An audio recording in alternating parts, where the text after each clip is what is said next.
Assalamu alaikum, I'm Aisha and you're watching Samaa News. Here are today's headlines.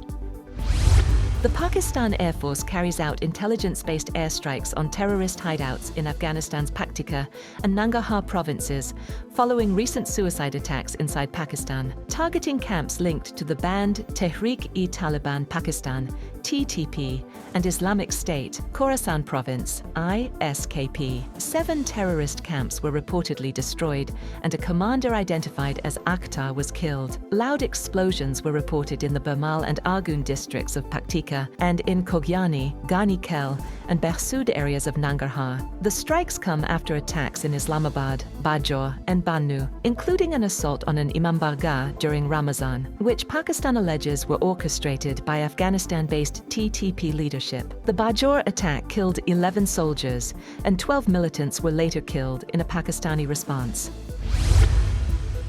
Iran and the United States remain divided over the scope and mechanism of sanctions relief in exchange for limits on Tehran's nuclear program. A senior Iranian official said that while both sides are engaged, significant differences persist on how and when sanctions should be lifted. The official added that renewed talks are scheduled for early March, with the possibility of reaching an interim agreement. A police officer has been killed and 24 others wounded in multiple bomb explosions in the western Ukrainian city of Lviv. Ukraine's national police say homemade explosive devices detonated around midnight. The first blast occurred after a patrol unit responded to a suspected shop break-in, with a second explosion following shortly afterward. Authorities have launched an investigation into the incident. Brazilian President Luiz Inácio Lula da Silva says his country does not want a new Cold War ahead of his upcoming meeting with US President Donald Trump. Speaking at a press conference in New Delhi at the end of his 3-day visit to India, Lula urged Washington to treat all nations equally and avoid deepening global divisions. He emphasized that Brazil does not seek to interfere in other countries' affairs and supports balanced international relations.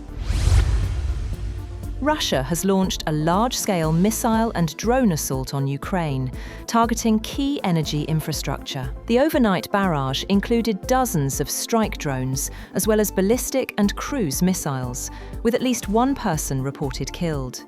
Strikes were reported in Kyiv and surrounding areas, the Black Sea port of Odessa, and several central regions, including Dnipro, Kirovohrad, Mykolaiv, Poltava, and Sumy.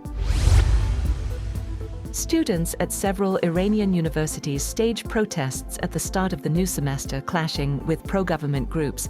Local reports and social media posts say the demonstrations coincided with 40-day mourning ceremonies for those killed in last month's anti-government unrest, the deadliest since Iran's 1979 Islamic Revolution. Videos show marchers at Tehran's Sharif University of Technology condemning Supreme Leader Ayatollah Ali Khamenei and calling for Reza Pahlavi, exiled son of the former Shah, to lead the country. Protests were also reported at Beheshti and Amir Kabir universities in Tehran, Mashhad University in the northeast, and in Abdanan, where chants of "Death to Khamenei" followed the arrest of an activist teacher. Australia's government rejects reports that it is repatriating Australians held in a Syrian camp with families of suspected Islamic State militants. Home Affairs Minister Tony Burke said no official repatriation efforts are underway, and Prime Minister Anthony Albanese confirmed the government will not assist the group's return. The matter is politically sensitive amid rising support for right-wing anti-immigration parties. Islamic State is classified as a terrorist organisation in Australia, with membership punishable by up to 25 years in prison.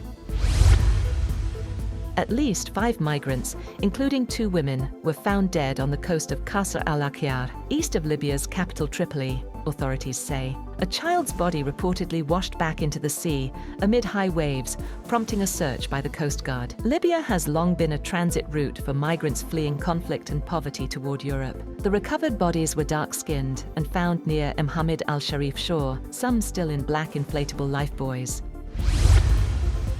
US President Donald Trump says he will raise temporary tariffs on nearly all imports from 10% to 15%, the maximum level permitted under the law. The move comes after the US Supreme Court struck down his previous tariff program, ruling that he had exceeded his authority under an economic emergency statute. Trump had initially announced a 10% across-the-board tariff following the court's decision, before confirming the higher 15% rate.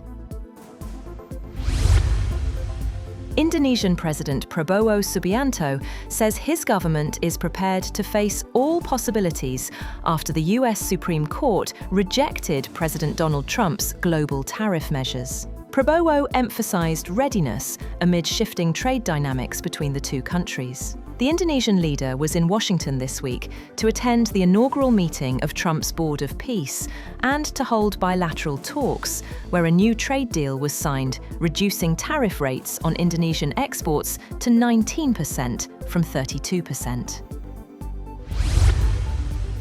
Iran and the United States are sliding rapidly towards military conflict as hopes fade for a diplomatic solution to their standoff over Tehran's nuclear program. Officials on both sides and diplomats across the Gulf and Europe say that Iran's Gulf neighbors and its enemy Israel now consider a conflict to be more likely than a settlement, with Washington building up one of its biggest military deployments in the region since the invasion of Iraq in 2003. A source familiar with the planning said Israel believes Tehran and Washington are at an impasse and is making preparations for possible joint military action with the United States.